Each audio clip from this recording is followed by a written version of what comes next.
70% of the population lives in a consensus state, which is basically a herd mentality.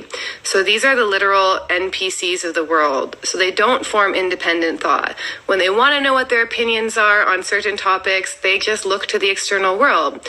So these kinds of people will tend to get the most offended when you present them certain views that go outside of their paradigm, because their beliefs actually represent unconscious security needs. So they unconsciously gain security in trusting the mainstream media, celebrities, the experts, the government. They basically can't really think for themselves, so they seek security in outsourcing their opinions to the outer world. And moving from this consensus herd mentality to the next stage, which is an individuated state, is actually often a traumatic process, because instead of trusting the external world like you always have, the government, the authorities, you actually have to learn how to trust self as an inner guidance system instead. And in order to do that, you actually have to decondition and undo a lot of what you thought was true about yourself and the world in the process. So this is a really alienating and lonely process by design, because in order to discover who you are, you actually have to separate from the herd to begin with.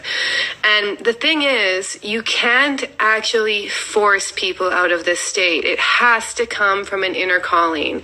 So it has to come from them realizing that there is something different inside of them that can't be explained by the experts, science, celebrities, government. And in my view, it really takes a certain ripeness of the soul to even want to go down that path, because it's not easy.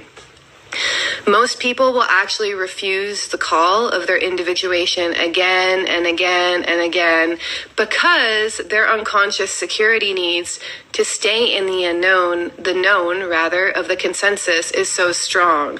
So you don't want to hate them for that. It's actually a necessary stage in their own soul's development. And this is why trying to wake up family, friends, and others in general is almost always a failed project. And really, how I feel about it, the best thing you can do in these times is focus on your own soul evolution and find something unique about you that you can bring back to the world. And the reason why I'm saying that is because it is the most highly individuated and spiritualized people who actually create the next consensus. And they don't do this by forcefully trying to wake up the people who are asleep. They do this by bringing back their true essence, their true nature, and their soul gifts back to the consensus, where they can uplift, inspire, and show people there's a different way to be.